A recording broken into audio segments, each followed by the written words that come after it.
Hello दोस्तों। आर्थिक बातें की यूट्यूब चैनल में आपका बहुत बहुत स्वागत है। दोस्तों, इस चैनल पे हम लोग हमेशा फाइनेंस और स्टॉक मार्केट की बातें करते रहते हैं। तो आज आपके लिए एक बहुत ही बेहतरीन टॉपिक लेके आया हूँ। आज इस वीडियो में हम लोग बात करेंगे निफ्टी 50 के मेजर साइकिल्स के बारे में, जो कि 1990 से 2025 तक चलते आए हैं और 26 में क्या होने वाला है, इसको हम लोग एकदम डीपली समझने की कोशिश करेंगे विथ लॉजिक के साथ और एग्जाम्पल्स के साथ समझेंगे। तो दोस्तों, इस वीडियो में आप लोग शुरू से लेकर लास्ट तक बने रहिएगा, जो कि 2026 आने वाला है और 2026 की हम लोग बात करने वाले हैं। तो ये वीडियो उस लिहाज से आपके लिए काफ़ी इंपॉर्टेंट हो जाता है, तो इस वीडियो में लास्ट तक बने रहिएगा। देखिए, किसी भी चीज़ को पूरा देखिएगा तभी कोई भी चीज़ समझ में आएगा। स्किप करके देखिएगा तो कुछ समझ में नहीं आएगा, या फिर आधा आधा करके देखिए, कुछ समझ में नहीं आएगा। बिल्कुल एकदम 10 मिनट का टाइम निकालिए, 15 मिनट का टाइम निकालिए, देखिए किसी भी चीज़ को, तभी वो चीज़ आपको समझ में आने वाली है। तो चलिए दोस्तों, वीडियो में हम लोग आगे बढ़ते हैं। इंट्रोडक्शन में आपको बता दूं, स्टॉक मार्केट्स हमेशा क्या है ना कि एक साइकिल में मूव करता है। वो एक बुल साइकिल हो सकता है या फिर एक बियर साइकिल हो सकता है, राइट। निफ्टी 50 1990 से एक ही पैटर्न अभी फॉलो करते आ रहा है, उसी पैटर्न को हम लोगों को डिकोड करना है। और अगर ये पैटर्न्स आप समझ जाते हैं, ये साइकिल्स आप समझ जाते हैं, तो कैसी भी गिरावट आ जाएगी, आप पैनिक नहीं करेंगे और वेल्थ क्रिएशन की तरफ आगे बढ़ सकते हैं। तो चलिए दोस्तों, वीडियो हम लोग आगे बढ़ते हैं। देखिए, कोविड-19 का जो गिरावट हुआ था, सब किसी को मतलब 40% की गिरावट हुई थी दोस्तों। ठीक है, 40% की गिरावट कोई मतलब छोटी बात नहीं है, राइट? 40% की गिरावट, वो भी इंडेक्स में, बहुत बड़ी बात होती है, वो भी 1-2 महीने के अंदर। 1-2 महीने क्या, ये जो चार्ट्स आप देख पा रहे हैं आपके सामने, कितने दिन लगे होंगे? ज़्यादा से ज़्यादा मुझे लगता है कि डेढ़ से 2 महीने लगे होंगे। उतने दिनों में 40% की गिरावट आ गई। तो अगर आप इस वीडियो को, अगर मैं उस समय पहले मुझे पता होता, तो ये वीडियो मैं कब का बना के लोगों को बता दिया होता कि हाँ, ये कोविड-19 भी एक पार्ट था इस साइकिल का, राइट? कैसे है? चलिए आगे हम लोग देखते हैं। ये गिरावट होना ही था, कोविड-19 वाली गिरावट होनी ही थी। बस एक नाम आ गया कि कोविड-19 की वजह से गिरावट हुई। चूँकि साइकिल जो दोहरा रहा था, वही साइकिल इस समय भी दोहराया था और उसका नाम पड़ गया कोविड-19 की वजह से मार्केट गिरा, राइट? चलिए अब आगे हम लोग देखते हैं। देखिए, 1992 से 2003 तक का हम लोग टाइम देखते हैं। उसको क्या कहा जाता है? हर्षद मेहता स्कैम या क्रैश, ठीक है? उस समय मैसिव फॉल हुआ था। आपको पता ही है, जब हर्षद मेहता का बुल रन चल रहा था, तो किस हिसाब से मार्केट उठा था, और जब गिरा तो -72% तक मार्केट गिर गया उस समय। और इसको बोलते हैं, इतिहास में इसको बोलते हैं लॉस्ट डेकेड, ठीक है? जो कि मार्केट को 10 साल लग गए थे रिकवर करने में, राइट। उसके बाद से 2003 से 2008 तक का सफर हम लोग देखेंगे, तो ये था इंडिया का एकदम ग्रोथ स्टोरी, ठीक है। भारत में बड़े बड़े रिफॉर्म्स हुए, एफडीआई का इन्फ्लो आया, ग्लोबल लिक्विडिटी बढ़ी, ठीक है। और मतलब 500% से ज़्यादा, 500% से ज़्यादा रिफॉर्म्स हुए। उसके बाद से, अगर उस समय तो सेंसेक्स था, ठीक है, निफ्टी का भी नया नया जन्म हुआ था। सेंसेक्स 3,000 से 21,000 चला गया, ठीक है, 7 गुना हो गया। और ये इंडियन हिस्ट्री की one of the largest, strongest rally में से एक है, राइट। अब 2008 से 9 तक का सफर हम लोग देखते हैं। ग्लोबल फाइनेंशियल क्राइसिस उस समय हुआ।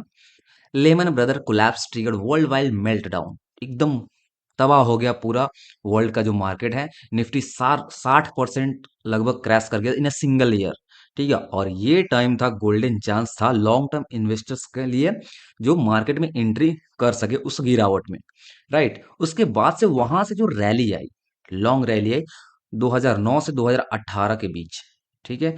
280% से ज्यादा, 280% से ज्यादा मार्केट ने रिटर्न दिया, जो कि हम लोगों को गूगल पे डाटा देखने को मिल जाता है 280% से ज़्यादा। लेकिन एक्चुअल में अगर यहाँ पे मैंने निफ्टी का परसेंटेज लगाया है, और ये 2009 से 2018 के बीच में देखिए 321% का पॉजिटिव रिटर्न मिला था, ठीक है। और इंडिया की इकोनॉमिक ग्रोथ का टाइम था, अच्छा से इकोनॉमी ग्रोथ कर रही थी। एसआईपी इन्वेस्टर्स ने एकदम मैसिव वेल्थ क्रिएट किया इस टाइम में, राइट। क्योंकि अब यहाँ पे आप लोग देखेंगे, ये अगर जिसको लमसम के बारे में पता है, उन्हें पता है कि कहाँ किस तरीके से पैसे डालना है। और देखिए, किसी ने यहाँ पे पैसा डाला, ये रैली एंजॉय किया, फिर मार्केट गिरा, फिर यहाँ पे कस के पैसा डाला लमसम, फिर ये एंजॉय किया, फिर गिरा, फिर कस के पैसा डाला, फिर एंजॉय किया। लमसम जो भी पैसा डालता है, बॉटम देख के, वो मतलब जनरली अन्य लोगों के मुकाबले वो ज्यादा रिटर्न बना पाते हैं, राइट। अगर आपको इस पे वीडियो चाहिए तो कमेंट में प्लीज लिखिएगा, मैं आपको उस पे वीडियो बना के दे दूंगा। ठीक है।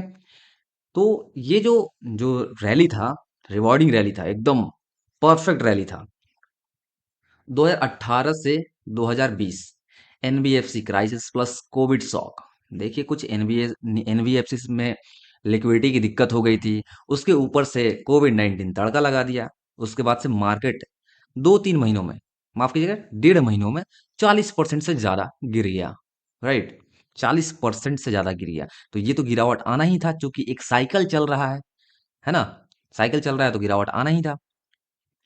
अब 2020 से 25 के बीच में एक करंट जो बुल रन अभी चल रहा था, अभी फिलहाल कंसोलिडेशन फेज में चला गया, लेकिन फिर भी मार्केट ऑल टाइम हाई पे अभी भी है। ठीक है। तो यहाँ पे भी लिक्विडिटी कुछ हुए, कुछ लिक्विडिटीज आई, रिफॉर्म्स हुए, इंडिया की ग्रोथ स्टोरी जो है वो ड्राइविंग फेज में चली गई। और यहाँ पे अगर हम लोग देखेंगे तो उस समय से कोविड 19 के लो से लगभग 200% से ज्यादा का रिटर्न मिला। लेकिन एक्चुअल अगर चार्ट पे देखेंगे तो यहाँ पे 200 क्या 250% के रिटर्न हम लोगों को लगभग निफ्टी में, यहाँ पे मैंने आपको चार्ट पे दिखा रखा है। राइट। तो ये जो एक टाइम था, तो ये एक साइकिल को फॉलो करते आ रहा है। ठीक है। तो इस हिसाब से अगर हम लोग देखेंगे तो क्या 26 में कोई गिरावट आ सकती है? चलिए देखते हैं। तो देखिए करंट जो साइकिल है वो एक थोड़ा सा पॉज और करेक्शन सजेस्ट कर रहा है, जो कि एक करंट हम लोग को यहाँ पे करेक्शन देखने को मिला था। अभी लगभग लगभग ऊपरी लेवल से मार्केट लगभग 14% के करीब में तो करेक्ट हो ही गया था। राइट। अभी और क्या गिरावट आ सकती है, क्योंकि साइकिल है, तो ये देखना रहेगा हम लोग। अब हम लोगों को तो यहाँ पे एस्ट्रोलॉजर तो हम लोग है नहीं कि प्रिडिक्ट करेंगे नहीं 26 में मार्केट गिर ही जाएगा। लेकिन एक जो साइकिल चलते आ रही है उस हिसाब से 2026 में मार्केट गिर सकता है। और न्यूमरोलॉजी के हिसाब से ही 2026 मतलब एक नंबर आ रहा है। और एक नंबर अगर हिस्ट्री में आप जितनी बार देखेंगे तो उस एक नंबर जब जब ईयर्स का नंबर मिला के एक बन रहा है, और उस समय जब स्टॉक मार्केट का वो रैलीज देखेंगे हम लोग, रिटर्न देखेंगे, तो उस एक नंबर में या तो फुल ईयर अप ट्रेंड रहा है या फुल ईयर डाउन ट्रेंड रहा है। तो इस साल कुछ भी हो सकता है, या तो फुल ईयर अप ट्रेंड हो सकता है या फुल ईयर डाउन ट्रेंड रह सकता है। मींस फुल ईयर मतलब फुल ईयर, पूरे साल। ठीक है। इसीलिए इन्वेस्टर्स को हमेशा यहाँ पे कॉशियस रहने की जरूरत है। प्रॉफिट बुकिंग ग्रेजुअली करते रहें आप लोग। और हिस्ट्री बताता है कि हर 8 से 10 साल के बाद एक बुल रन आता है, और बुल रन के बाद एक शार्प करेक्शन भी आता है। तो इस हिसाब से आपको यहाँ पे प्रिपेयर रहना चाहिए। राइट। अब कुछ की इंसाइट्स देख लेते हैं इन्वेस्टर्स के लिए। मैं आपको रिकैप करा देता हूँ। मार्केट हमेशा एक साइकिल मूव करता है, बुल रन से करेक्शन, करेक्शन से बुल रन। यहाँ पे वेल्थ वही क्रिएट करता है जो पेशेंस और डिसिप्लिन के साथ मार्केट में बना रहे। ठीक है। और जो बियर फेज है वो हमेशा अपॉर्चुनिटी लेके आता है, सिर्फ रिस्क नहीं लेके आता है, अपॉर्चुनिटी भी लेके आता है, ताकि आप वहां पे ज्यादा इन्वेस्ट करें और उसके बाद से ज्यादा पैसा बना पाए। ठीक है। अभी जो टाइम चल रहा है यहाँ पे थोड़ा कॉशियस रहने की जरूरत है। तो दोस्तों आज के वीडियो में बस इतना ही। वीडियो अच्छी लगी हो तो प्लीज वीडियो को लाइक कीजिएगा। 2026 में आप क्या प्लान कर रहे हैं उसको कमेंट बॉक्स में जरूर लिखिएगा। वहां से मैं कुछ इनसाइट्स निकाल के उसे वीडियो बना के आपके लिए वो चीज सामान्य कर दूंगा, उस चीज को हल कर दूंगा। चलिए दोस्तों मिलते हैं नेक्स्ट वीडियो में, तब तक के लिए बहुत बहुत धन्यवाद। इस चैनल को सब्सक्राइब कीजिएगा।